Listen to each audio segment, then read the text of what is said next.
What's up? Welcome to the Briones Pickleball Podcast. I'm your host, Zane Navratil. Thanks for having me, dude. Dude, welcome to AZ, man. Did you see the weather out there? I felt it. It's not Wisconsin weather, that's for sure. We'll take it. Yeah, but you're in Austin now, right? I am. Yep. So my fiance and I moved to Austin in June of 2020.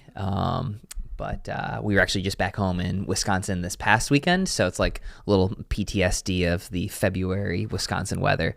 But yeah, a lot of Wisconsinites come down here to your area to avoid that. So, all right. Yeah. Well, if you don't know who this is, Zane, you know what? A lot of people, I think I messed up your last name when I first met you, probably. Why don't you give the viewers a little insight on your last name? I want to hear it from you first. I want to know if you know how to say it. I want to know if you know how to say it. Navratil? Yeah, you there you go. All right. So at tournaments, sometimes people will say, like, how do you pronounce your last name? And I'll be like, Navratil. It's like Navratilova without the ova. They're like, oh, okay, that makes sense. Wait, I've never heard of that. Martina Navratilova, Oh, the tennis player. got it. So I'll be like, I yeah, didn't know that. she's my mom. And then like most of them are like, that doesn't sound right. And then I walk away and they're just like very confused. Yeah. Martina Navratilova is not my mom. Yeah. All right. It's a very common Czech last name. Yeah. Okay. I got it. Are you Czech? I'm like 3% Czech. Really? Yeah, on my dad's side. So what are you? What are you actually? My mom is from India and my dad Really? is yeah. Wait, she's full Indian? Mm-hmm. Wow. Yep. So Dude, I would have never guessed that. what do you think? What do I look like? I don't know. You should have asked. I would have probably said, I don't know, maybe Hispanic. I don't know. So mom is full Indian, and then dad is what? Dad's just a pasty white guy. Okay. Nice, man. So yeah, she grew up in New Delhi and Bombay, and then came over here in her 20s. Met my dad. Dude, that's awesome. They've been here ever since. Okay. So I just my wife and I just went to an Indian buffet yesterday. So oh, nice. no, we love Indian food, dude. We do, bro. I thought you were gonna say like we went to the India Open. Like no, just Indian buffet. No, we can't. I mean, until our kids get a little older, we might. Fair. But that doesn't count until you've been to an Indian buffet with Altaf merchant. When he starts speaking in Hindi to the wait staff, you know it's about to be a good meal. Do you speak Hindi? I don't speak any Hindi. Really? I know how to say 1, 2, and dog. Okay. Ek, dog, kuta. Okay. Interesting. There we go. Okay. All right. I'm sure you know a few cuss words or something like that. So Not even, huh? I know this one phrase that my mom used to say to me, which was kind of like a teasing phase. Oh, okay. It's something, I'm gonna butcher this, but it's something along the lines of "Mar ka tera berta banaoge," something like that. There you go. That sounds authentic. Well, I can say it with enough of an accent to convince you of anything, Okay. but it means something along the lines of like, I'm gonna cut you up into little pieces and eat you. Wow. And that's about aggressive. yeah. But it's like that's about the only real phrase that I know, and I probably butchered it. Okay. So all right. So Zane Navratil, he's on the PPA tour. You probably see him APP, MLP. Top player. What's your ranking? that's a good question these days. Should we just look it up? We could. What are we at, Zane? For singles, doubles? What's your most accomplished division, you think? Would you say singles? I would say like probably historically singles. I'm not playing a ton of singles anymore. I would say I'm probably my best skill set is probably mixed doubles at this point. Are you really not? I didn't know that. You're not playing singles. I'm not ruling it out. I'm just not playing as much as I used to. I'm not really like focusing and training super hard for singles. I'm specializing in dubs a little bit more. Yeah. So why is that? I would say like Because the serve rules change and you're just washed at this point, or I mean that's part of it. Is it really? I mean, I don't think so. I would say that might be a very small part. Well, I think you could still compete, definitely. I think I could still compete. Now, do I want to compete, and is it smart? Like, I'm looking at it from a cost benefit step. Yeah, like, I think that it's easier, as we're seeing, for people to break into singles. Yeah. And more super athletic ex-D1, ex-professional tennis players are coming into to pickleball, and they're getting really good at singles really fast. Yeah. And they're better athletes than me. Like, I played Division III tennis. Like, I'm not exactly a physical specimen out there. I'm quick enough, but I'm 5'9". I'm scrawny as all hell, and I can move my feet pretty fast. But there are just a lot better athletes out there, and I think that I want to focus more on where I can play the longest. I don't think the longest part of my career is going to be in singles, but I think I can hold my competitive advantage over some of these better athletes in doubles in the long term. Yeah. Okay. Well, that makes sense, dude. That makes sense. So for those of you listening, we're going to talk a lot about, I don't know, this is kind of unscripted. We're going to talk about coaching a little bit. We're going to talk about pickleball in general. Let's pull up the notes here. Yeah, so this is a not last minute thing. We planned this about a week ago. Yeah, count it. Right, Zane? That counts as preparation. And by the way, Zane, this is actually the first time that we are actually hanging out, I think. I met you at the tournament in Mesa about 2 years ago, right? Something Remember like that? That was the first time we met. I don't know if you know that. I didn't know that.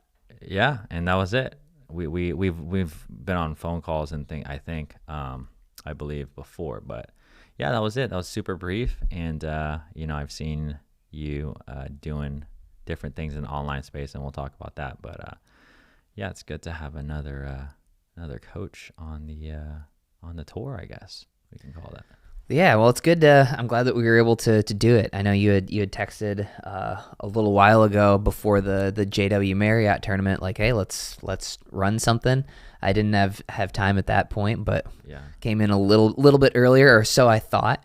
But then my draw changed to be actually on Tuesday today. I was under the impression that we were going to play Wednesday, but we made it happen. We're here. We're podcasting now, playing later. So I appreciate it. How does it feel to actually be on the #1 pickleball podcast? Does it feel pretty? Is this the real #1 pickleball podcast, or what's I don't know. I just listened to that yesterday on that podcast with Chris and Will, and it's kind of a little biased. I mean, you guys run your own awards, and then you put yourself on top. I mean, how did that run? Actually, you know what's really interesting? I watched that, and dude, I'm so busy right now. I didn't even know that I wasn't even on there. So I think I got third, and I was like, oh, wow, I didn't even know that. Thank you. Congrats. Thank you. Now, it would be like, we can't run the Dink Awards and not give ourselves #1. Yeah. Like, I mean, what do you might be a little butthurt about it, whatever, but you can't expect us to not do that. I got you. It makes sense. It makes sense. So a lot of people don't realize this. Like, I'm not really involved with the Dink other than just participating in the podcast. So like, I'm a member of that podcast, but I'm not on the back end of the Dink. So if you have any complaints, like, you can tell me. That's cool, but I'm not going to do anything about it. Okay. Go tell Thomas. Take it up with Thomas. For sure. All right. Shout out to Thomas and is it the Pickleball? Something like that. I don't know. Shout out to the Pickleball. If you want to listen to, you guys go over a lot of current events, a lot of juicy stuff. And if you want to listen to that, go check that out. You guys do a fairly good job. Yeah, that Thomas is putting a decent amount of resources into actual, like, some preparation, some editing, all that stuff. So, I mean, most of the time we just pop on there and BS around a little bit, but every now and then it turns into a good pod. So yeah, no, it's really good, dude. All right, Zane. So we're gonna get into a bunch of stuff, but really quick, because this is raw, this is live for the viewers out there. This is actually our first time kind of meeting, getting to know each other. So tell me a little bit. You may have shared this in another pod, I'm not sure. I want to know your story, how you got in. I know you played D3 tennis, but just let's do a quick overview. You don't have to spend a bunch of time, but how'd you get in the sport? And we know where you are today, but yeah, Go ahead.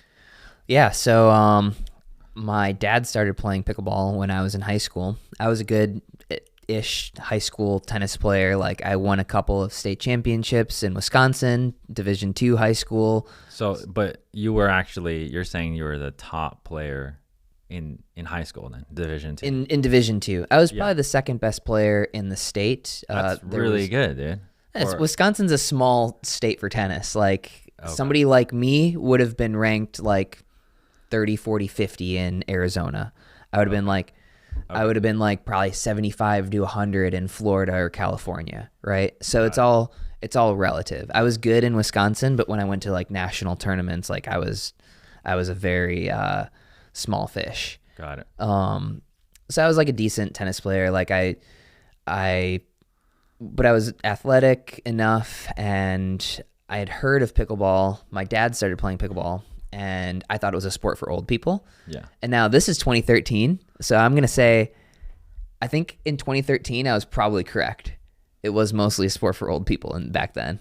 Yeah. Would you refute that? You've been around for a while. I actually, I mean, again, demographically, you can pretty much say that. Honestly, demographically, you still kind of say that. Now, I mean, I guess it'd be a lot harder, but would you still say like maybe 50% of all the pickleball players in the nation are over 50? So that would be, I don't know what the actual statistics are. Yeah, we had Tom Webb from the APP on our podcast actually like not just a week ago, and he said that like the median age of pickleball player is down to something like 33. Okay, well, which is I'm wrong then. Median age. That's pretty. Now I did absolutely zero work to look into whether that's accurate or not. Yeah. And I think we should. I could have butchered that number, but like I was very surprised by how low the median age was. But I think the stereotype is still somewhat true. Like, sure. But okay, so yeah, so you thought it was an old person sport, and then and your dad was, you said, playing already. Yeah, so he started playing. It was winter. It was our winter break, and I was just doing nothing. I was just being, a couch potato. And you're saying 2013, by the way. Mm-hmm. So you're like, how old would that put you? I was 18. Okay, Mm-hmm. 18. So I was in my senior year of high school, winter break, being a couch potato. My dad was sick of it. He was like, all right, you're going to come play pickleball. Get off your butt. You're going to come play pickleball. And I was like, dude, I don't want anything to do with that. And I went. He dragged me out to the Cesar Chavez Center in Racine, Wisconsin. And I see all these old people hitting dinks. I'm like, oh my God, this is going to be just miserable. I had no idea why they were just hitting it 2 miles per hour to each other. So I get in this game. 2 miles an hour. Yeah, I get in this game with these guys named Lyle, Harvey, and Al. Okay. Now, Jordan, have you ever met somebody your age named Harvey? No. You know what? Recently, it's really interesting. I've thought about, I have a lot of, let's say, more seasoned generations come train with me, and I love that. But yeah, I'm thinking about a lot of these names. Like in the future, they're, we're not going to see them anymore. So I did think about the other day. No, by your question, no, I have not. Okay. No Harveys. No Lyles. Yeah. No Al's. Those are just not names that are lost on our generations. Yeah. Although I do think that Harvey's making a comeback anyway among the kids. Okay, all right. But so they were old. They were like 60s and 70s, and they just cleaned my clock. They murdered me. I was like, I could not figure it out. What level do you think they actually were? If you think back. They've had to be at least 3.5 then, because you could have overpowered them easily, right? I would say, so it's tough because a 5.0 then is not the same as a 5.0 now. I got you. So what level would they be now that when they clean your clocks and beat you when you're 18? I would say then they were probably 4.5 to 5.0. Now that's probably... 4.0. Now they're probably like 4.0 to like low 4.5. Okay. Oh, so they were good players. Yeah, they were legit. They were legit. So I was like, there's no way you lost against a 3.5. They were legit. No. So okay, I got it. But like just they were dinking, and I thought that was stupid. Yeah. Until I found out why. So they were legit players, but they had been playing for a while. Like they all spent some time down in Arizona or Florida or whatever, so they sort of knew how to actually play the game, and they brought it back to Wisconsin. And so for like 2 weeks straight, I went back every single day until I could beat Lyle, Harvey, and Al, and my dad. And like I didn't even really enjoy it, but I was just so stubbornly competitive. I was like, I cannot lose to these old guys. And eventually I started to play it like pickleball rather than playing it like tennis. You know, back then too, with paddles, I came in trying to hold a semi-Western grip and drive the ball, and it went 3 feet in front of me straight into the ground. Yeah. So what paddle were you using with Lyle and Al? I think I used a Striker. Striker what? What is that? Is this a Striker? I don't remember. I think Striker was the paddle company name. Okay. And then how many months did it take you, or weeks did it take you to beat them? When? Because you said you went every day until you beat them. So did that play out, or like what happened? Yeah. I was beating them every now and then. Like the games were really good by the end of my winter break. I went back to school, got back into tennis season. And so, because you're saying this is your senior year or no? This is my senior year of high school. Got it. So you're still playing tennis. Mm-hmm. Got it. So I had my tennis season. I would play, on days like an MLK day where we didn't have school. Like I'd go and play.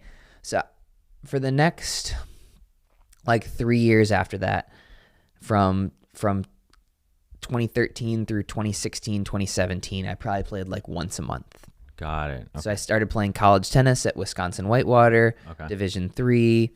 I didn't play at all during the season for my first 2 years. Yeah. After my sophomore year, I started to get a little bit more bored of tennis. That summer, I basically spent the whole summer playing pickleball. I played a ton. So were you bored though because did you see tennis as like becoming too hard, like it wasn't going to be a long-term thing, or why did you get bored of tennis then? I knew that I wasn't going to go pro, right? Like I was nowhere near close to being a pro tennis player. And I knew I also wanted something that I could be competitive in afterwards. Yeah. Like tennis players, for the most part, sort of stop playing after college because it's hard to find somebody who's that good to keep playing with. Yeah. And like, what are you playing for? Mm-hmm. And obviously, like, that's not the best question. Like some people are just like, oh, I just enjoy it. But I like the competitive element of it. I like the tournaments and whatnot. Yeah. So I was like, well, what am I going to do afterwards? And so I was like, all right, I'll play pickleball tournaments afterwards. So I sort of had that goal. And, 2016, 2017, 2018, there were probably a handful of tournaments that were offering a grand of prize money, right? Yeah. You would know better. Yeah, your first tournament, though, was 2016 then? I think I did actually play one in the summer of 2014 with my dad. Oh, 2014. So me and my dad played the Wisconsin Cup in 2014, 2015, 2016. We would play like one tournament per summer, and that was about it. I think my first real tournament was 2018, the Michigan State Games, where he and I... Okay, so you did not play 2015, 16, and 17. This is when I was on the quote-unquote like 5-0 Pro Tour, but you didn't play then. It was oh, okay. I didn't play seriously. Like I didn't really play tournaments. I actually did. I would go play with like Dave Weinbach every now and then, who was like, that was probably the peak of his like time too. Because he was in Madison, I was in Wisconsin, so every now and then I'd go up there and play with him. I'm like, oh, he's really good, but he's not all that much better than I am. So from basically during college, I went from dabbling to like pretty into it. So I started playing a lot more my junior and senior year. Like on days where I had light class loads, I would go play pickleball in the morning, go to practice, and then do like schoolwork and stuff. And I started to get pretty good.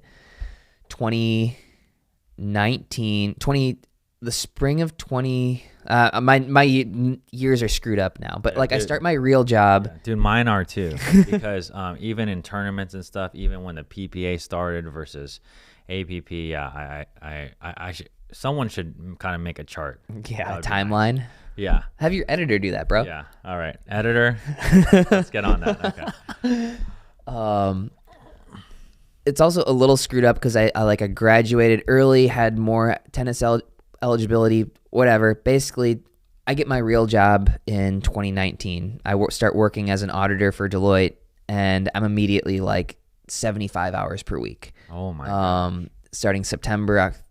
So like, in order to get any pickleball in, me and Kyle Solinko are grinding at 5 a.m. on a wooden gym floor every day before work. With like a jug? Or right, we would play with a Franklin ball on a temporary net on a gym floor, just grinding. And wow, we did that for like, I ended up quitting my job in at the end of June in 2020. So I only made it like 10 months, but I had 2,800 hours. So like, wow, I worked basically a year and a half in the course of 10 months, and I was reassigned to a client that like was going to be more work again. I was going to end up the entire year with probably like 3,500 hours, and I said, I'm not doing that during the summer. Yeah. So I quit my job. I was driving like Uber Eats, DoorDash, and like teaching some pickleball lessons. And the idea was like, I'm just going to do this while I look for my next career. And is this pre PPA, like any of those tours? Or APP had run the Chicago Open in 2019. PPA had run some Arizona tournament in early 2020. And they both had announced like pretty good schedules for 2020, but then obviously at the beginning of the year of 2020, COVID happens and all of that stuff gets postponed or at the time canceled. Yeah. So there really wasn't, at the time that I had quit my job, there wasn't even really a pro tour for me to go play. Okay. But anyway, I started. That was right during COVID then, you're saying. My fiance had actually like lost her job about a month before I quit my job. Wow. And she's like, what on earth are you doing? You have a stable, like good paying accounting job. I'm like, yeah, but I hate it. Yeah. And so pretty quickly, like the way I was making money was like, first I was like Uber and DoorDash. And I was like, why am I doing this if I can make, $75 an hour teaching? Yeah. And then it was like, well, why would I do $75 an hour teaching when I can do a 3-in-me and make 150? And then it was like, well, okay, what if I scale that to a clinic? Mm-hmm. Okay, now we're making, $75 per person by 8 people, like more. I'm like, okay, what if I got a second instructor? Like, and so like by the end of that summer, I had scaled up the teaching pretty considerably to where it's like, I'm making way more money in way less time than I was at Deloitte. Like, why would I go do something else? I'm working on my own time. Like, it allows me to go play. I started getting better and better results that summer as well. And I was like, all right, well, I'm just going to roll with it. I'm going to use some of my accounting and business skills in pickleball and see what happens. All right. So that's how we ended up here. Okay. Up here, you mean Austin? That's how we ended up like doing pro pickleball, I suppose. Oh, okay. Okay. Then when the MLP and all that, when those deals came out, then that became really serious then. Right? It was definitely validating. Yeah. Like, it's been nice having more people start to understand what on earth that I do. Like, oh, I play pro pickleball. They're like, huh? Yeah. But when I first started in 2020, I was actually on Google's homepage when I quit my job because they did some article like work at the Big Four has gotten so bad that this auditor decided to quit his job to play professional pickleball. Oh, they did a story on you. Yeah. I mean, it was like a one-liner story. That was about it, but it was on the homepage. And I had so many people text that to me because nobody knew what the hell pickleball was, but now everybody pretty much knows. Yeah. No, that's awesome, man. So, yeah, I was in a weird way fortunate that I disliked my job that much to quit. Yeah, well, that was kind of one of the reasons why I quit mine too. So Yeah, where were you at? UPS driver, man. Okay. So full-time UPS in California. For those of you who've been listening a long time, wouldn't know that. Yeah, so we moved here into Arizona about 2 years ago. I quit that and started this. So it's been good, man. It's been Nice. good. We're the lucky ones, huh? Yeah, I mean, like you just gotta have the confidence in yourself, and it can't be unwarranted confidence, right? Like, what was that decision like for you? And I apologize, like if you've talked about this on your podcast before, but I'm curious, like what went into that decision for you? Yeah, so I quite wasn't at. You were at 75 hours a week. Yeah, I averaged. That's crazy. I averaged 67 hours over my 10 months. Yeah, so I was at about 63, and I also was commuting. I don't know how your commute was. So basically, it was like around 13-hour day, and with 3 kids, a family, that just wasn't what I wanted to be doing for the next 25 years. So that was it, man. Pickleball was growing. COVID kind of confirmed. Yeah, not COVID, but the explosion from that kind of shot that. And obviously there's a lot of people playing now. So the opportunity was there. Obviously it was a huge risk for us because we sold our house and moved here and bought a house. And just like you, I started teaching, like, okay, so I can move here. And if I just do private lessons at like X amount an hour, I think I could just pay the mortgage, and worst case scenario, I'll like, pick up a part-time job or something. But yeah, man. So that was about, that's 2 years ago now. So 2022. And yeah, now we're pretty happy with everything here in Arizona. Is really nice. Dang. Yeah. So I didn't realize that you were still driving UPS while you had the channel and everything going on. Yeah, well, when we moved here, we started Briones Pickleball. But, back on the old channel and everything, that was all, so that's why it was really tough. I was trying to run a channel on the side. I was working 60-plus hours a week and had the family. So it was, like, incredibly difficult. Yeah. Yeah, you're grinding.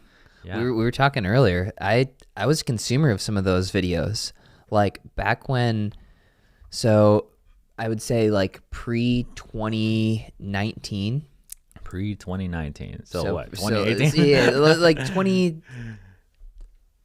before 2019, like I had no idea like anything really about who the good players were, like other than Dave. Like if Dave would come back and he'd say like, oh, I won this, that, or whatever.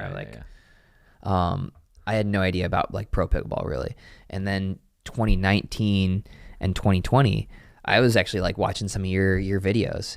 Like I remember those from your old channel, some of those videos, like I was just studying up and like which ones did you watch, by the way? I don't remember when this came out, but I remember the Ben Johns roll shot and I was like, oh, that makes sense. Yeah. Like, and I was like obsessed with trying that. That's probably the one that like sticks out the most to me. All right. I don't remember, you used to do a bunch where you had like pros that would come on and talk about like something that's specific to sort of their game. Mm-hmm. And I loved that. Okay, cool, man. Well, thanks for consuming, man. Yeah, no, of course. So I've been a fan for a little while. Which one of those would you say was like your most memorable, or like ones that like really popped off on the channel? Yeah. Well, just there's a lot of, on that channel. I mean, there's one that has more than 1 million views now. It's like crazy. So I don't know. Some of the teaching ones did really well. But it was cool. I think, a big part, not a shift or anything, but just for me, when I had a lot of the pros, I did like a dinking with the pro or something. Oh, where yeah. I had Ben, like Jesse Irvin, I think it was like some top players in the day, Irina Tereshchenko. I had certain players I just interviewed them while dinking. I don't know if you've seen any of those, but I don't know, man. I got to do a lot of videos. I mean, it's crazy to think about like hundreds and hundreds of videos later. It's just such a grind, you know what I mean? So when I look back on it, it's just like, wow, how did I even do all that? And now even these past 2 years, probably hundreds of videos later too. But yeah, just teaching ones were really good. And yeah, back then, there was no, besides, the only creators back then was like me, Mark Renison, Third Shot Sports, and then like, do you know who Pickle Pong Deb is? You don't even know. Deb? Yeah, Deb Harrison. Deb Harrison, yeah. So it was like her and maybe like I'll throw 3 other random ones out there that I can't name right now because I don't remember, but it was very, very thin. So yeah, Dude, Deb Harrison's videos have like I still sort of stumble across them as I'm doing like some like video research. Dude, her videos are like, some of them are like 500,000+ views. Like, yeah, she got in there early. Yeah. Oh, and Sarah Ansbury was one that had a few videos online, but it was very small, man. So yeah. Dude, now there's somebody good coming out like every single week. Like there's somebody new on the YouTube space, like with one of these channels, like every week it seems like, and everybody's growing pretty fast. Yeah, it's crazy. What do you think about the channels? And obviously, so this is something I talk to a lot of people about. A lot of people ask me about, because a lot of my clients and people that train with me, I think sometimes the problem is they're consuming so much content from so many different coaches, we'll call them. But I know that a lot, obviously some of the coaching on YouTube is good, but I honestly think a lot of it is not that great. What are your just thoughts just about all the content out there and somebody who's learning, trying to learn online? Do you have any just initial thoughts? Yeah, definitely. Like it's super tough because you don't know what you don't know. And like, there's also the YouTube sort of algorithms at play. Like us as creators, we want to try and appeal to as broad of an audience as possible so that everybody can click on it. But like when I'm teaching a shot like the tomahawk or something, or I'm talking about like changing grips, or something that got a lot of attention was my video that like about not slicing your return. Yeah. These are all very, very much player and level specific. So you and I could make 2 different videos where you say always slice your return. I say never slice your return. Yeah. I could be right for pro players and you could be right for 3-0 players, right? And so, but is the person watching it going to be able to differentiate which is correct for them? Like people watch these videos, I feel like, for sort of cut and dry, this is how to do it, but it's not that simple. So like, I think there's, I think there's people who are better at explaining it than others about who should be using some of this advice. Yeah. Most of the stuff I would say online is not necessarily wrong, but not necessarily packaged correctly. Not targeted. Right. So it'll be, statements like always slice your return. Well, okay, maybe for some levels, but not for others, right? Like, so yeah, it'd be really tough, like as somebody who is trying to learn, to say like, where should I start? I've been saying for a little bit, I think it'd be very interesting for somebody to actually just take free YouTube videos and create a course out of it. That's what we pay for college, right? Is like all of this information that I got in my accounting degree, I could find online. I wouldn't know what's good from what's bad, right? We pay the university to package that and then test us. Yeah. Well, maybe I'm starting a university you don't know about, bro. So yeah? We'll see. Is that a hint? Maybe. I don't know. We'll see. I would like if you're doing that, like I think that's such a great opportunity. I'm not doing that. So it's probably not going to be a compilation of other people's YouTube videos though. Fair. But I mean, like, there's you wouldn't necessarily have to create everything new. You could be like, okay, this person is right for this skill level. Here's a video, and you just sort of find it and piece it together. And if people trust you as somebody who knows what they're talking about, you don't need to create it all. You just need to package it. No, not a bad idea, dude. Not a bad. But are you going to be basically doing something like that? Well, there's some online stuff that I'm working on, and stuff like that. But it's gonna be my own content, yeah. Okay. But nice. that is the hard thing, man. I get that question all the time too. I even get players who've trained with me in the past like send me text messages and things like that on hey, what do you think about this video? And sometimes like, oh yeah, that's pretty good. And then sometimes like, oh man, let's not do that, because I just taught them the exact opposite. So yeah, so you're right about the total target thing. That's a big thing. Yeah, and like when I'm teaching people in person, I've taught opposite things to different players, right? What would be an example of that? I think the slice return is like the best example. Okay. Right. So let's explain, because those of you listening, right? I get this question a lot too. So who should be using slice, and who should be using topspin? So I would say the slice works very well, probably up to around maybe like 4 to 4 or 5 level, because a lot of times players aren't adjusting for the backspin that's given to them. What happens when backspin comes to you and it hits your paddle is it kicks downwards. The spin sort of continues. If the player isn't adjusting for that, they're going to have a hard time, and they're probably going to dump some balls into the net as a result of it. Or they're going to overcompensate, try and hit a little bit too high, and give easy sort of fourth shots for the opponent. Yeah. Once you start to get to that level where players do read the spin and adjust, the slice is going to absolutely kill you. So like when I'm teaching, a 3-0. And explain that real quick. Why would it kill you? Because when you slice to me, so you remember the spin serve, right? Yeah. Yep. The spin serve, the premise of that the Zane serve. The Zane saw. We'll call it the Zane saw, sure. The premise of that was the only reason the chainsaw worked was because when you spin a ball before you hit it, when you make contact with the paddle, the pre-spin continues. Yeah. Yeah. The same happens when you're hitting a return of serve back to me. Yeah, when it comes off the ground. Yeah, when it comes off the ground, you're spinning, you're giving me a spin serve basically when you've hit a slice return. Sure. That allows me, your slice allows me to basically double the top spin that I can hit. Double is probably not an accurate, but it helps it. It helps it tremendously. So at higher levels, when players are compensating for that spin, the slice that you've given me, I'm turning into extra topspin against you. So there's a transition point where people go from not adjusting to adjusting and using that spin against you.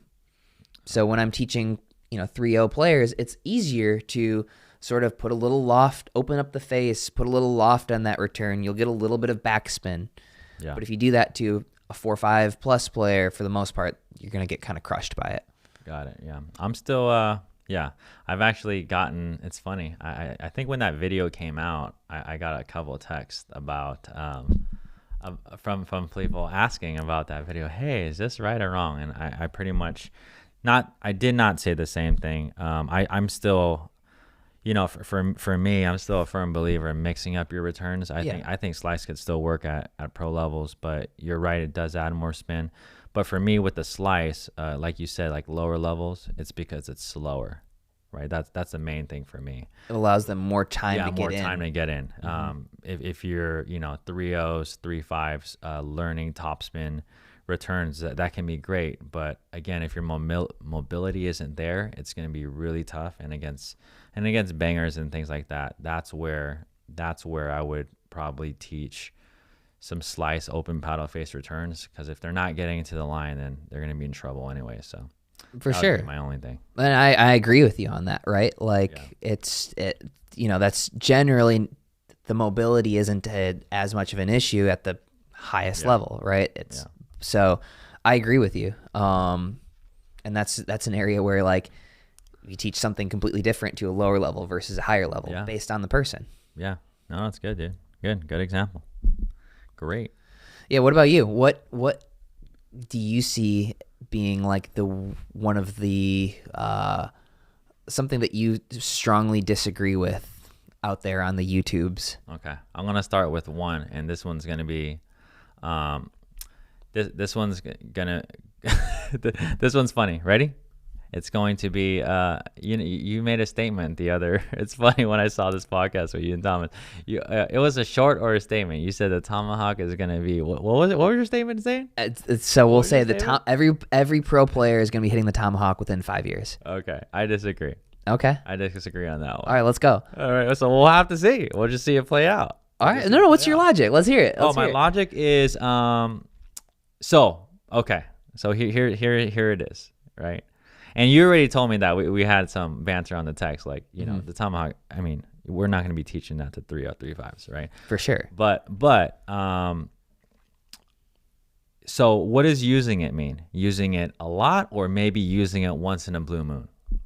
Let's define using. Yeah, and then right? that's fair. That's a very fair question. I would say using meaning like pulling it out more than once per game. More than once per game. Yeah, no way more than 50%.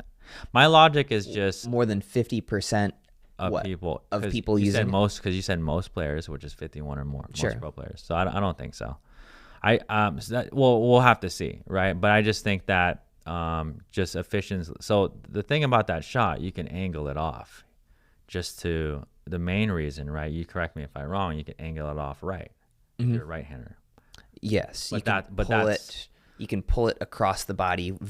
That's the most natural way to hit that. But that's it. Besides that, right? Oh, and I guess the other reason would be on putaways, it's very hard to read if you get a high one. Let's say they're in transition or up at the net, right? It's very hard. It's deceptive. So my thinking is it's possible, but I don't see that happening because the other shots, the other foundational shots like swinging volleys and stuff, may be used as a first option. Mm-hmm. So it is an option, but I don't see it used enough to where most pro players are going to use it more than once a game. Okay. But that, I don't know. We'll see. We'll check back on this in 5 years, and we'll set the timer. My logic behind it is the most natural way is certainly to angle it off cross court. But I mean, I've myself and other people who use it regularly, like people that come to mind being DJ, Andre Mick, Jeff Warnick, if you count him. Yeah. So right now, we're pro players. We're probably at 5%. Right? Think about it. If that, yeah. Yeah, no, if that. So we have a long way to go. Of us. It's a handful of us. No, I agree. All right. But the biggest thing... The thing is, though, too, right? When you're doing that, do you need a paddle or something? I was about to go get a paddle. Right here. I'm getting one of my paddles. I don't want one of your Selkirk paddles, bro. Dude, you want a Selkirk paddle? So really quick, the thing is, you correct me if I'm wrong. Zane's coming. He's coming back. You correct me if I'm wrong, Zane. But when you're doing that, you can kind of only go short. It's not like it's short angle. It's not like far. You're not going to be hitting that shot deep. Right? I would say it's always short angle. I would correct you there. Like I would say that's the most natural spot to hit it. Sure. Like if you're just going to swing and you say, okay, Zane, hit the spot that you feel absolutely most comfortable with. I would say, yeah, probably short angle cross court. Okay. But at this point, I can also, like, I've done it enough where I can push it. Well, you've mastered the shot. Yeah. I wouldn't say that, but I've hit it enough. Yeah. I can go wherever I want with it. So the biggest advantages I see are the wrist snap. Yeah. Like, we have a little bit more mobility to cock the paddle back and snap through here than you do with your backhand. Yeah. So I think you can get better paddle head speed. But the biggest reason is because of the reach. So when you're normally holding a backhand, I saw that short, by the way. Yeah. Okay. So I don't know. Tell me what you disagree with. Yeah. Let's see. So if I'm hitting a normal backhand, my entire hand, and part of my wrist is. What's the best way to show this? There we go. You're right there. My entire hand and wrist is in front of the paddle. Okay. Right? Go ahead. But if I flip it over. Now my entire hand and wrist is behind the paddle, and it's just giving me... So you're just talking about from here to here. Yep. Right. So that's true. Now I wonder, but I think we would have to really measure that and then that and actually take a measuring stick to see if it actually reaches further. Okay. Right. Because you're right about that. But I guess the full extension of your we're getting super technical here. We are getting pretty technical. But that's what I would have to measure. You're right. From here to here, it already does it. But I don't know if it actually from there right, all the way extended, and then they're all the way extended. I'm not sure. Well, Fair. I haven't measured it, but that's the reason. That's the main reason why I use it. Gotcha. So I haven't measured it. For me, I feel like I have better reach that way. And so when do you use that shot? Obviously, when it's the limitation of that for those players that are actually trying to do the tomahawk, and also don't try and do the tomahawk. Well, believe it or not, I don't know. I mean, I do a lot more teaching than you at this point, but there's a lot of players that naturally do that because they don't have good volley technique, but they just stay here. So there's some players that actually have that natural shot, but where they get in trouble is when it gets lower and lower. For sure. Like closer to the net. Super hard when it's down low. It has to be, shoulder kind of chest level. Right? Is that, would you say that? Like anything, like lower it gets tougher. It gets much tougher. You really have to hit upwards on it to do it. Yeah. So I would say that the place where I'm doing it most frequently would be when they're hitting a third shot drop. Like I know I'm not in trouble. Yeah. And if they float it, I can reach in a little bit better and be offensive with that shot. I can get a little bit better topspin. But only really though, you're not limited, but you tell me.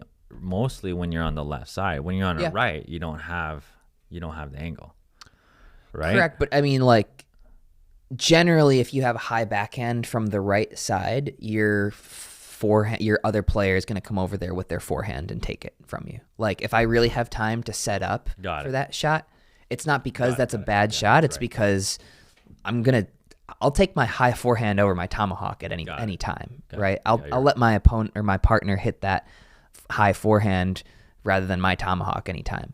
So yes, like you wouldn't really hit it from the right side, but it's not because it's a bad right side shot. It's because you're saying a forehand player would usually take it. In that case, and I am not a forehand takes middle big proponent. I am a forehand takes middle proponent when it's like a forehand takes high middle. Yeah, sitting ball. Yeah. Right. Yeah. Okay. Interesting. So I use it then, or even in a quick hands exchange when it's like up here, like sort of high and off to the side a bit. Like that's just natural for me now. Okay. Well, you can go from scorpion to that right away, basically.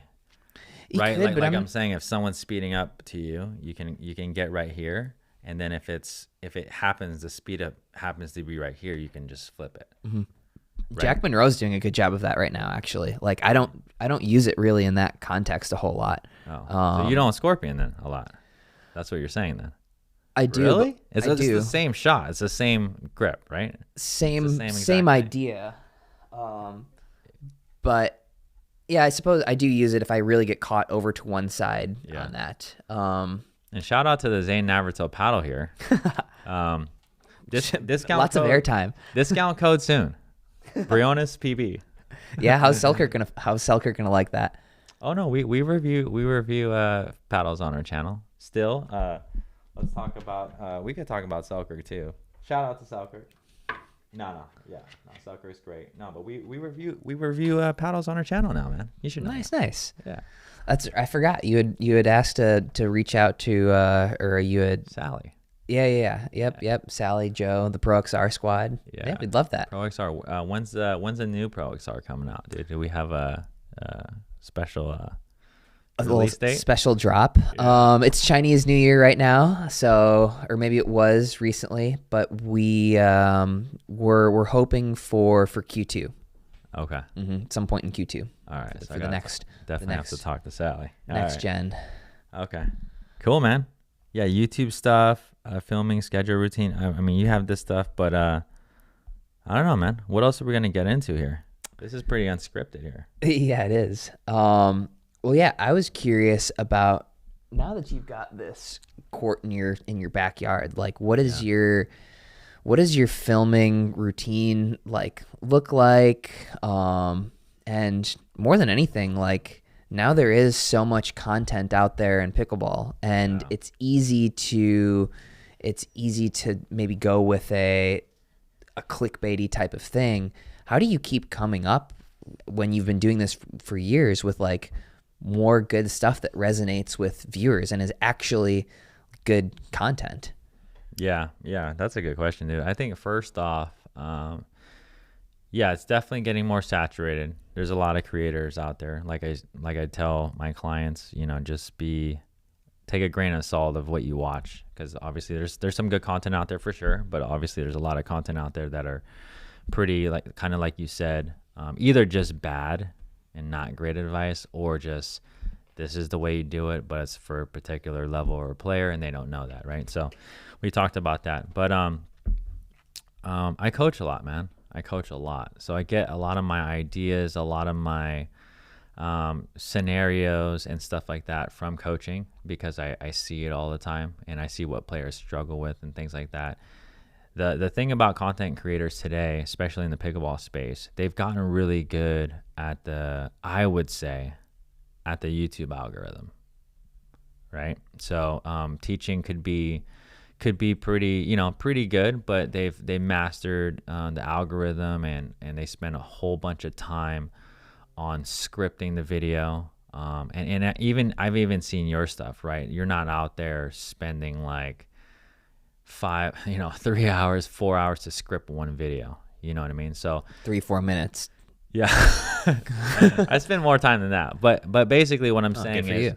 Yeah, but so yeah, Zane spends a lot of time, a lot of work on his videos. So go check out his channel. No. My time spent is just the time on the court and playing. And I do actually I don't teach the same amount as you do, but yeah.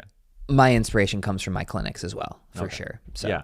So, anyways, there's certain creators that, spend a lot of time on that. They've mastered the YouTube algorithm, which is great. They're growing really quickly. I'm taking, it's been a wild ride, man. It's been a wild ride from like California to here, starting Briones Pickleball, trying to figure out things, starting a new business. And, I would say that I'm not,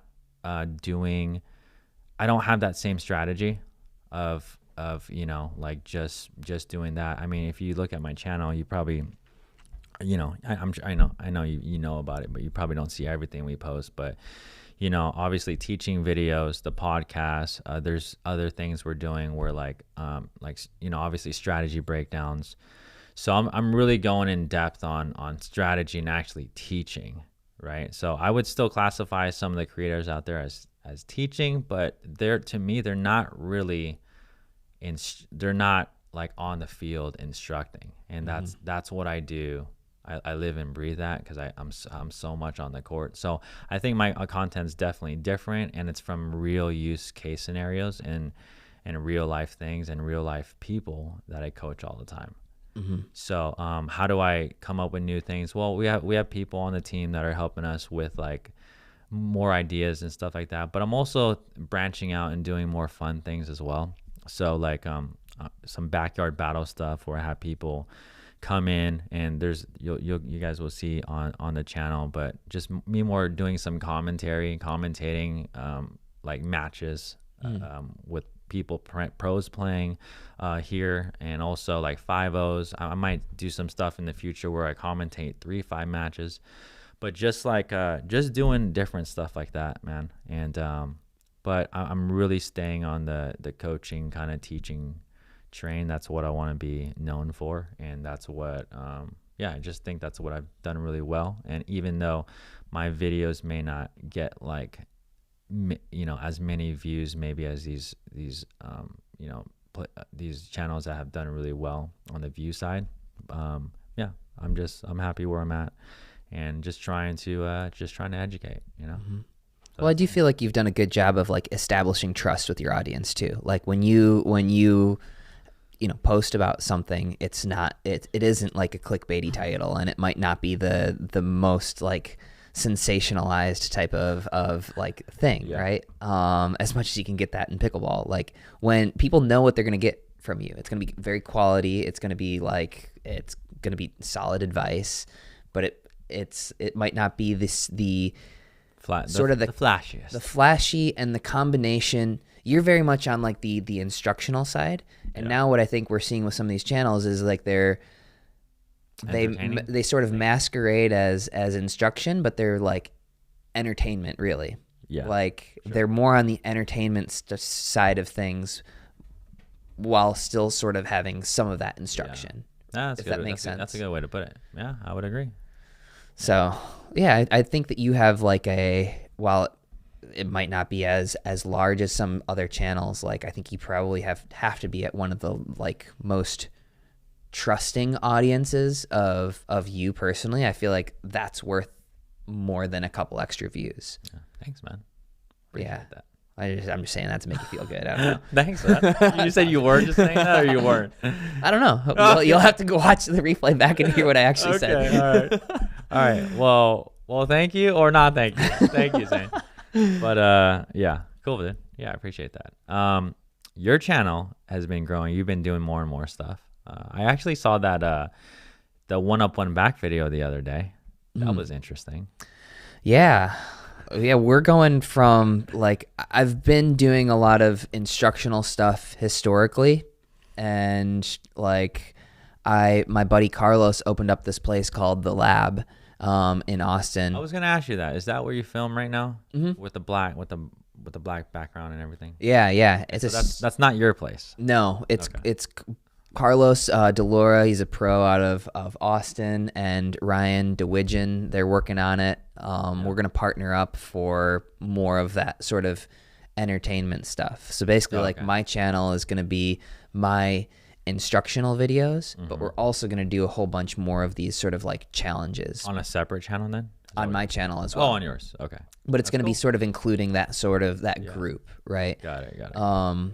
Because like I think that there's so much fun stuff that we can do. Like when we filmed that thing, whatever it was, like a month and a half ago, the 1 up 1 back and a couple other ones that we're releasing soon, like it really just sort of came from a conversation and a bet that we had internally, like who would win this. Yeah. Like, and we're like, all right, well, let's do it. Let's film it. Let's put some actual money on the line and we'll find out.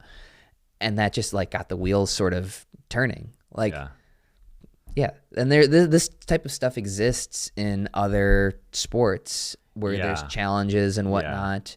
And so go ahead. I was going to say, I do get some ideas just from outside different genres, but yeah, you're right. I think there's a place for that. So I'll always stay teaching, but yeah, I'm kind of starting to do like some of the challenges and stuff but they're just games. But yeah, we're starting to do some stuff like that. So that's cool. Yeah, nice. Cool, I mean, it's I think there's space for sort of the personalities and stuff too there. Like I wouldn't say that I'm like sick of teaching. I'm struggling. Like I don't know what else to sort of like.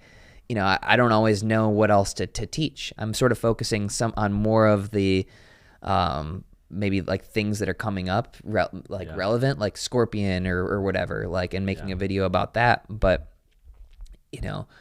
I was just like super passionate about some of these videos, right? Like, man, this would be so much. It was more exciting to me to be able to do some of these videos, actually play in it, compete. And like, that's cool. Yeah, so it's slightly more fun. I'm still going to put out some instructional stuff that Jordan doesn't think is any good, is what he said earlier. I said mediocre. Stuff.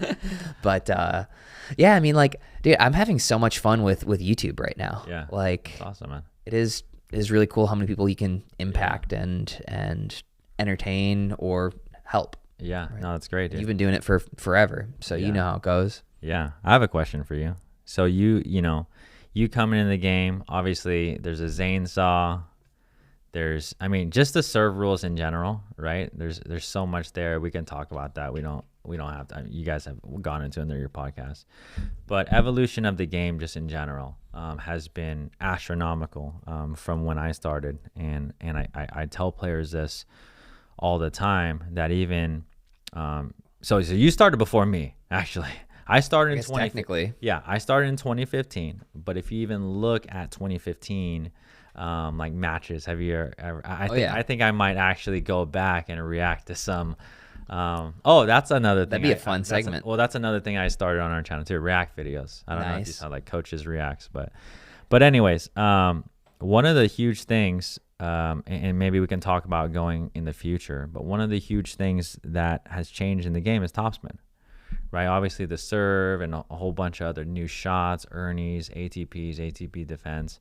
But like topspin in general, when I first started, the only shots that were hit with topspin was the serve and the drive by actually a few people, right? Now we're obviously, dinks, drops, volleys, right? I mean, none of that was even being utilized. Now obviously now, right, all pros, like topspin is number one. Like that's a number one shot you want to hit to put the most pressure. But just in your eyes, as we've gone through serving changes, we've gone through rule changes, a whole bunch of things, what do you think is the next iteration of pro pickleball? Or do you see any either plays, patterns, or strategies, or different shots like the scorpion tomahawk that you foresee in the game right now? And then the follow-up would be, what do you think the game's going to look like in 5 years? I would say people are starting to come around to the idea that the serve should be a weapon. Like more and more people are putting pressure with their serves. I think that we're going to see the return become more of a weapon as well. Yeah. I think we're going to see more players start to hit returns how Thomas Wilson does sometimes, or how I do sometimes. Which is just crushing it, right? Is that what you're talking about? So it's almost like rather than hitting sort of a flat approach shot and following it in, it's almost like being there stationary and ripping a ground stroke and making a really, it's almost like just hitting a ground stroke. Got it. So it's very, then following it in very afterwards. flat and fast. I would say there's still a good amount of topspin. There's still topspin, but it's very fast, and you're saying hitting it stationary. So it's I haven't seen that. I don't know. I might have to watch occasionally. So I'll see if I can like find some where I'm like really doing that. Not hitting it stationary completely, but like traditionally we've been flowing through the shot and sort of just pushing it flat.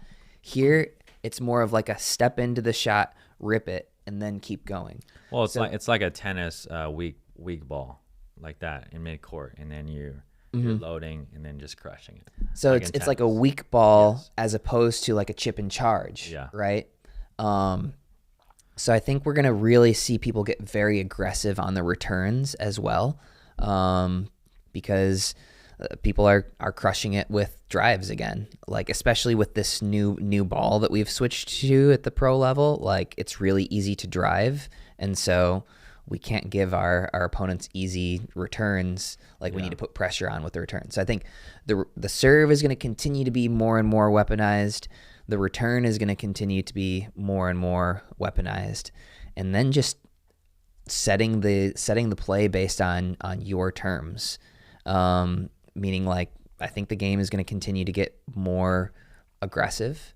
And do you see anything? I know this is a really hard question. I actually had to think about this a little bit. But anything like, of course, right? Serves are going to get more aggressive. Returns, drives, speed ups will be more often. Countering everything's going to get faster. But do you see anything out of the box that you see, or do you think the game itself today is pretty much, besides being faster and more aggressive, it's pretty much set in stone of what it's going to look like? Because that's a really, like, I guess if you look at tennis, like, right, you look at tennis 20 years ago and then look at tennis today, I guess what would be the main differences besides people serving harder and faster and hitting harder and faster ground strokes? Like strategy wise, you think anything will change, or you think it'll be pretty much the same, just faster? I think, well, I mean, strategy wise, you're just not going to have as much dinking. I don't think it's not going to be rewarded. I think the pattern recognition of people attacking now is getting better and better. And so if you are the one speeding up on your own terms, you might know, okay, if I hit it to this spot, like this person is most likely going to hit it to here, and sort of just initiating on your own terms rather than responding.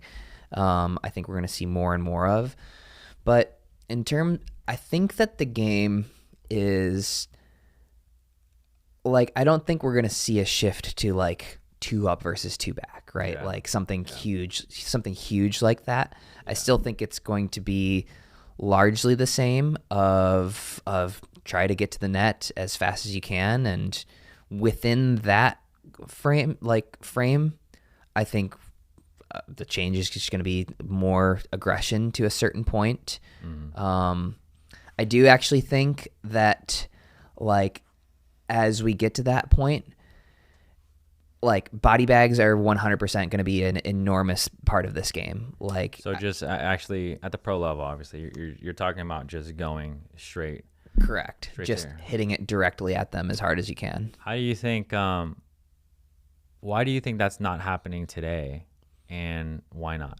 I still think it's slightly taboo, right? Nobody wants to practice that.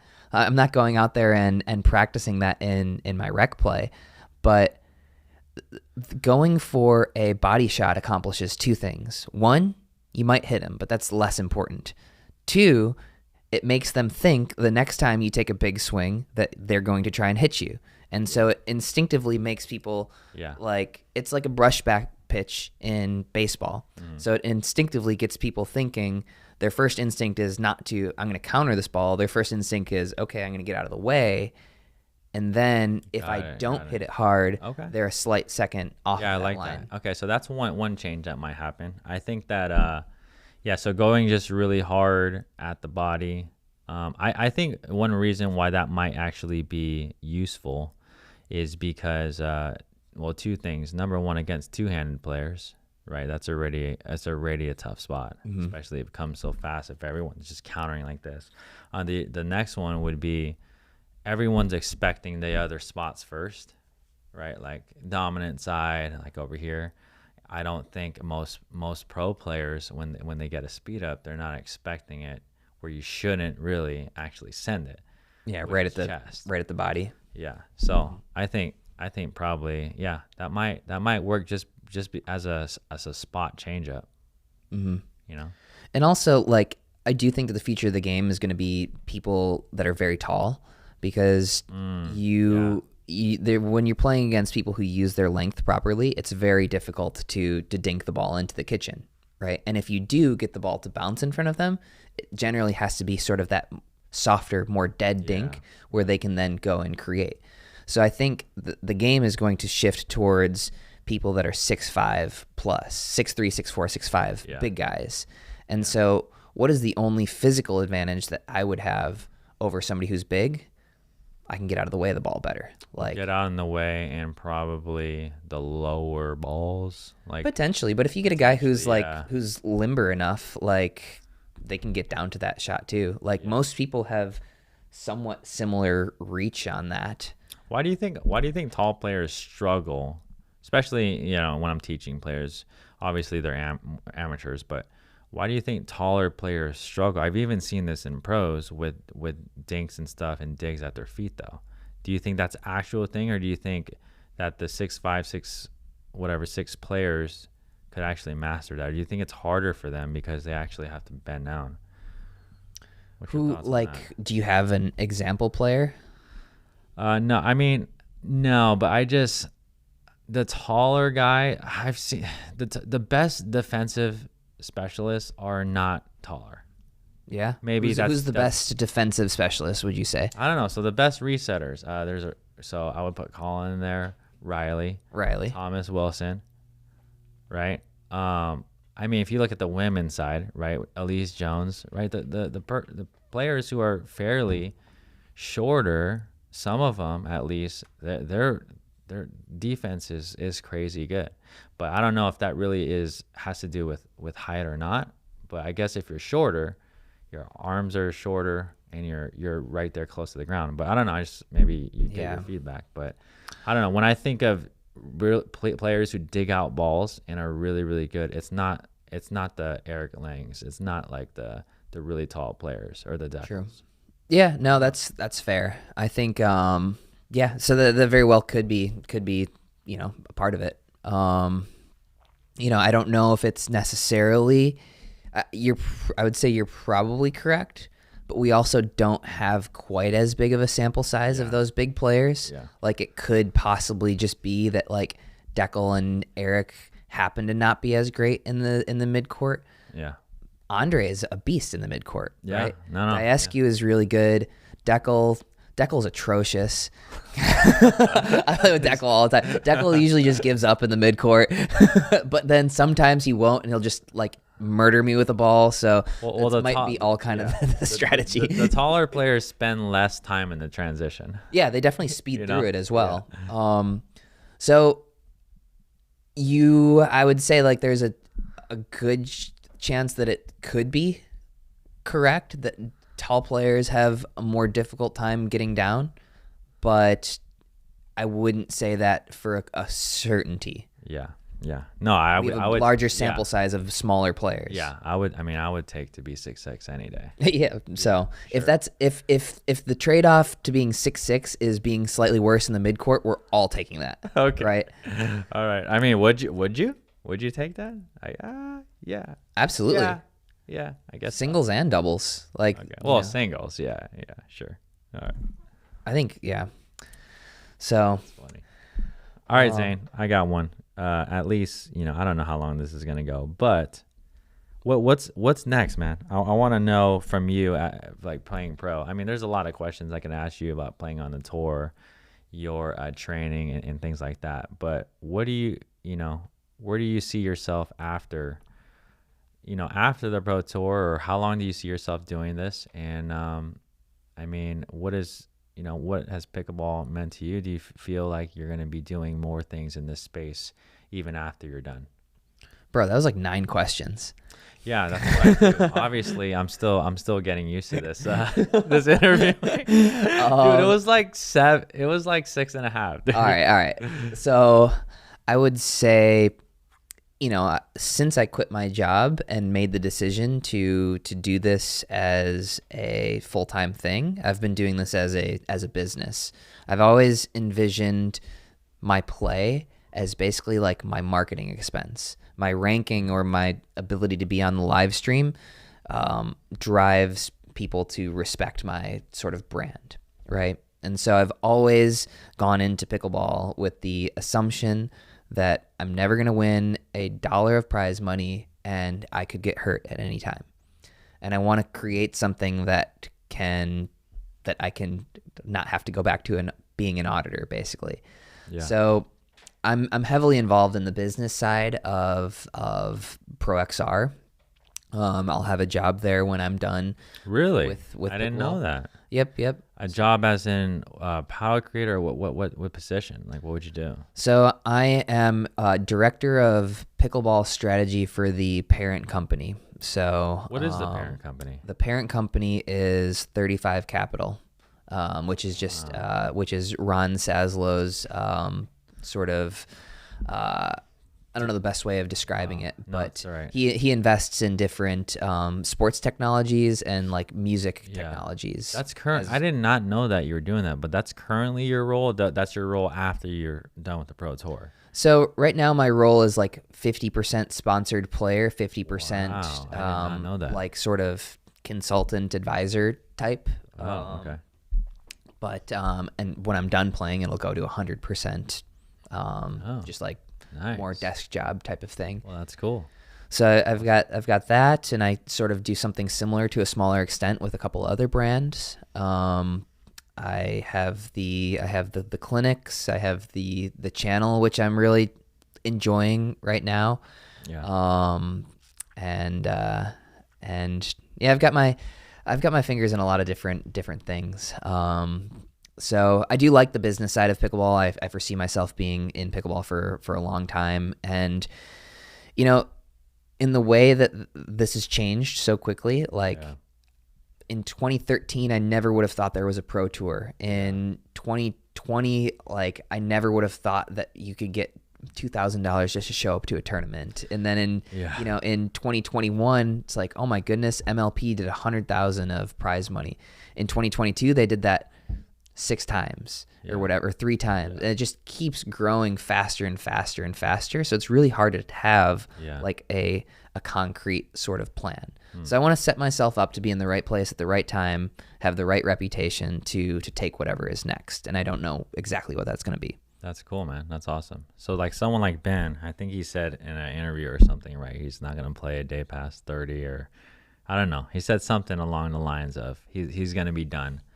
For you, will you just keep it going as long as you're, as long as you could compete with the best, or do you have like a limit or some other plans, at a certain age? How old are you, by the way? I'm 28. Okay, 28.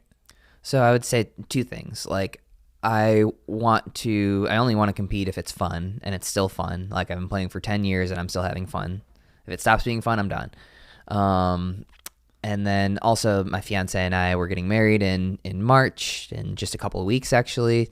And, like we want to have kids and whatnot at some point. And how many? I want 3. She wants 2. Cool, man. Wow. You want 3. We have 3, dude. There we go. You'll have to tell me how that goes. Yeah. Well, it's going. It's going. It's how great. old are your kids, by the way? 7, 5, 4. Okay. Do you think great. 3 is a good number? 3 is a great number. I mean, 3 or more. 3 or more. Yeah, dude. Kids are awesome. Nice. Yeah, but 3 is a great number. I would suggest that you have them close. That would be that's ideal. In at least in our world, because if we spread them out too much, it's just longer, and also and they want to be closer. So and maybe that's my personal thing, because I'm like 5 years apart from my sister and 10 years apart from my brother. So like I didn't really hang out with them. So, but yeah, but that's cool, man. I've seen that Family, too. family man Zane, huh? Yeah, definitely. No, I've that, dude. I'm looking forward to that. Like obviously I'm really enjoying playing and all of the really awesome opportunities that it's brought me. But like, yeah, I'm looking forward to, at some point not being gone every other week. Yeah. Right. Like, so does your fiance, what's the plan? Is she going to try, does she work? She work remotely? Or? Yeah. Yep. She's got a remote job. So you guys are going to travel every time then together, or no? Every time together. No, like when you're on a tour. No, she does her own work. She does her own stuff in Austin. She probably comes to like half or something. Maybe like 1 every 6 weeks or so. She says she comes to like the fun ones, right? So she likes to come to MLP events. She like Beer City, places where we might have some friends. But it's good. She wants to have like her own identity and her own friends and all that stuff, and I think that is really good and healthy. And then I'm actually so unbelievably fortunate that my fiance isn't part of the pickleball cult. As much as I love you guys, like the last thing that I would want to do when I come home is be like, is have her say, "Did you see that Ben opened up the face on his paddle on his backhand dink?" That would drive me. Opened up the face. He opened it up 1/16 of an inch. It would drive me crazy. So like we can talk about non-pickleball stuff. Yeah, we great. pretty much only talk about non-pickleball stuff. So like people are like, well, isn't that kind of hard? I'm like, yeah, don't get me wrong. Like it's not fun being away. The easy route would be for her to come with to all these tournaments and stuff. But I think this is better for me and for her. She does her own thing, and then we have other stuff that we like to do together or talk about. Yeah. So cool, man. That's awesome. Yeah, yeah. So you're not traveling too much anymore. The kiddos? Yeah, no, dude. Everything I do now is so that I can spend as much time with I can with them. So we actually homeschool our kids. Oh, nice. For now. So we'll see how long that goes. But yeah, they're here at home, and obviously we have the pickleball court in the backyard, so they get to play. Yeah, man. So it's been fun.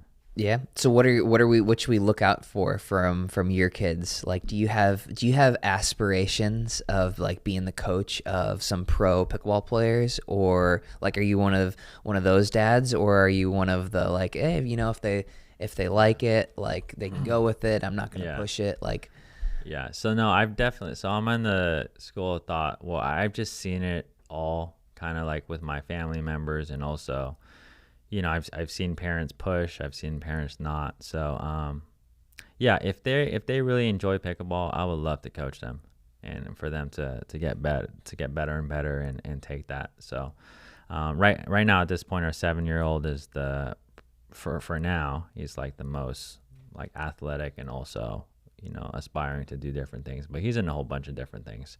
So and he's naturally just talented when it comes to sports. So he hops on the court, but I'm not pushing him too hard because he's in trying to play golf, and also martial arts, and doing Ninja Warrior. So a whole bunch of Oh, dang. Yeah. He's going to do a lot of stuff as a 7-year-old. Yeah, he's doing a lot. So yeah, but it will always be there. And I think when he gets older, closer to a teenager, he'll figure out what he wants to do, and maybe we go full on with that. Maybe it's pickleball, maybe it's not. I mean, the cool thing about having like Briones Pickleball and would be cool. Like, I mean, who knows? Like, obviously, I'm gonna not do this forever. I'm gonna do this for a very, very long time, and I don't think I'll ever not be passionate about pickleball. But hey, if one of my kids could take over the channel and basically coach and take over the family business, the family name, business, that would be awesome. So we'll see. Okay. Yeah. So if your 7-year-old kiddo, what's his name?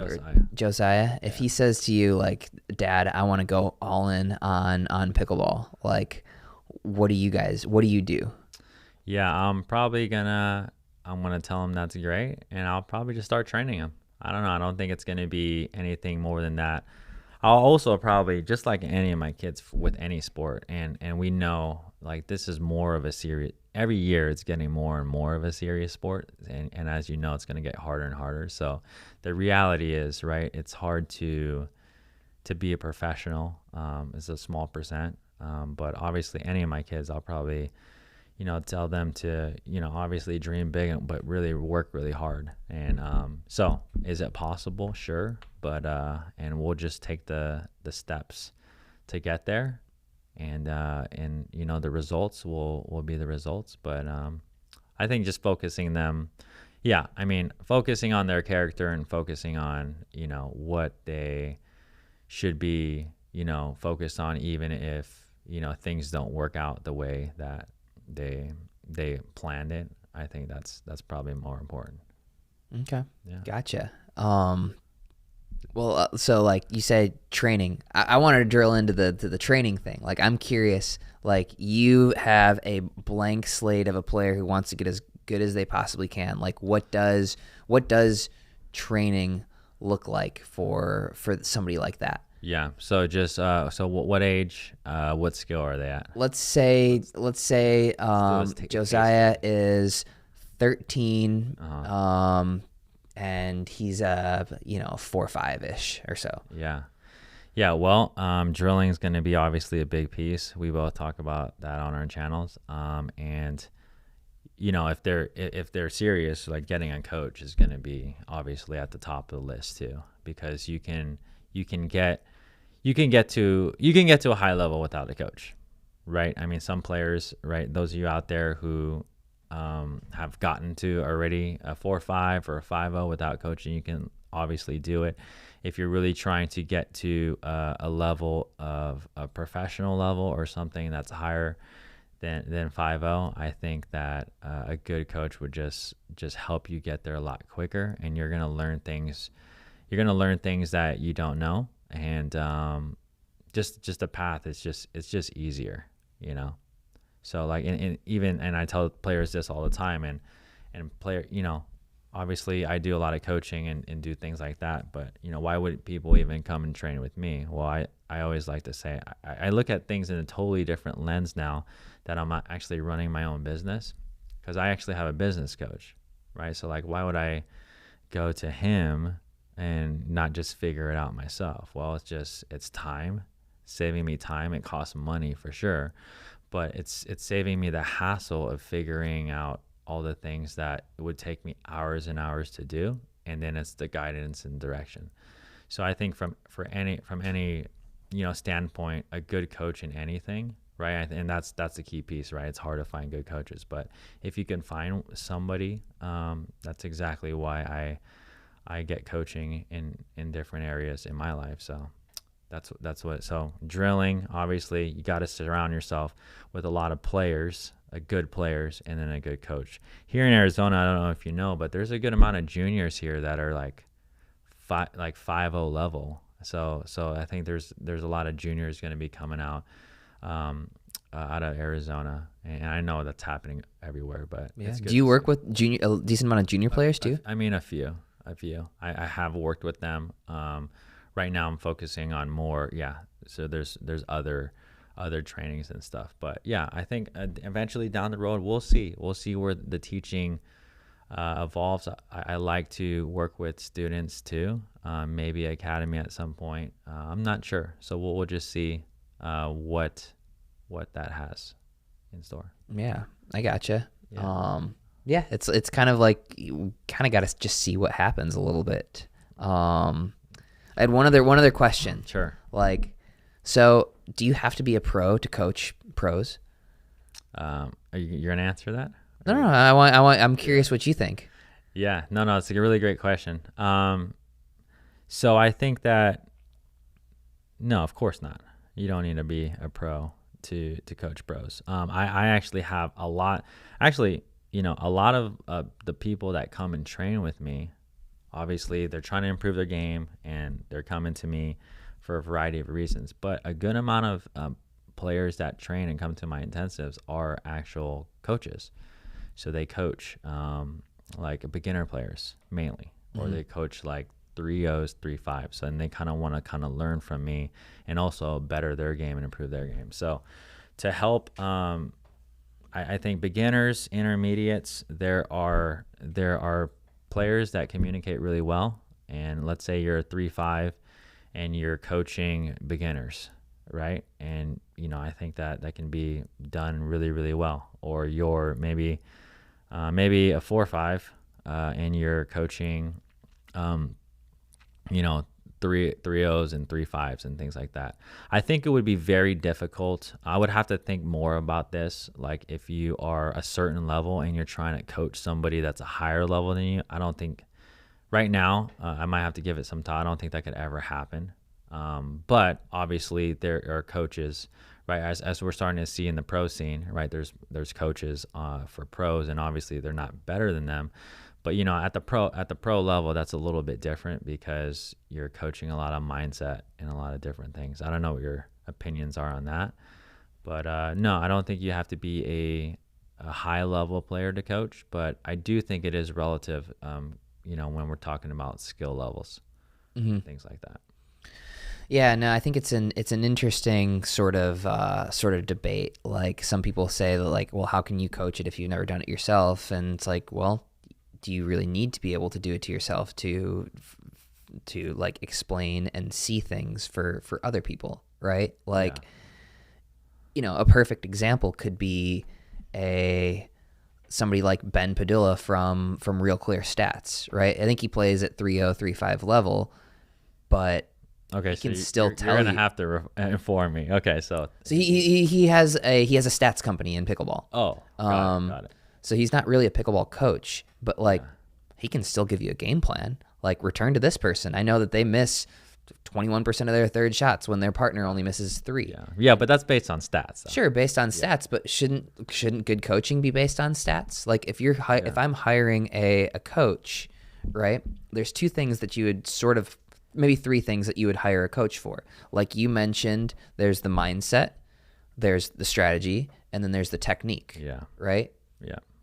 So that's going to fall in their strategy, the stats. I would say that falls under strategy, but the same logic could apply. Like you could have somebody who's never picked up a paddle, but all they've done is like study and see what people do. Yeah. And I think they could be a really good coach. I don't think they could innovate in technique without having played. Yeah. So your player coaches are going to be the ones that like innovate in technique type of stuff because they're out there experimenting themselves. Yeah. But I think, some obsessed person could probably deconstruct everything about Ben Johns and teach you to be as close to Ben Johns technique-wise as possible. Probably, I would say really unlikely, but They'd have to be absolutely obsessed, right? And that's what I'm talking about, the 1% of the 1%. Like, so theoretically you could do it without. Theoretically, yeah. Yeah. So unlikely, 100%. Yeah. But in tennis, some of this is somewhat true, right?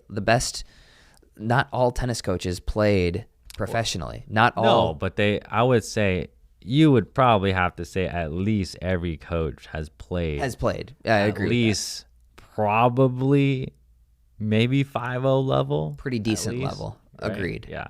But you could look at, you could look at some basketball guys. Some of these basketball guys and football guys are not sure. Stats guys. Yeah. Like, isn't that Mike, the guy from the Dolphins? Like, I'm pretty sure he's this quirky head coach that's like just a stats guy. I don't know. I'm gonna have to look into it, man.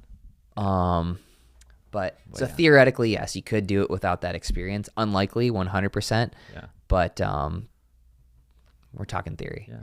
Thanks, man. Thanks, Zane, for coming on, dude. Oh, we're done already. Okay, that's the boot. He started playing the music on me. Hey, I was just getting started. We gotta hop on the court. We're actually filming some videos. I'm just messing. Today. I'm just messing. And you know what? This is the most calm I've seen you on a pod, I think. Really?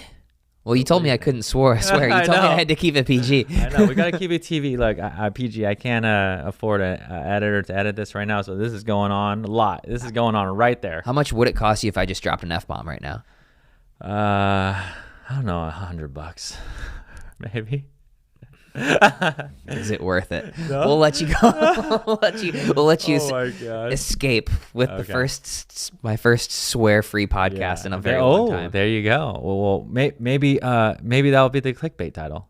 The first podcast. Zane doesn't swear. Yeah. But Zane, anything you want to tell the viewers before we sign off, man? I just really appreciate it. No, I'm thankful for you bringing me on. I've enjoyed some of the different clips and whatnot that I've seen from the studio. It's cool to see it myself here, and I would say check out the video that we end up making. I don't know when the hell hell's not a swear word. No. I don't know when that's gonna come out. Yeah, but that's still PG. It's all right. Yeah, we'll take it. All right. Thanks so much for listening, Zane. Again, thank you so much. Check out Zane's YouTube channel. We'll leave it in the description. Go ahead and follow them or follow him, and we'll see you in the next episode.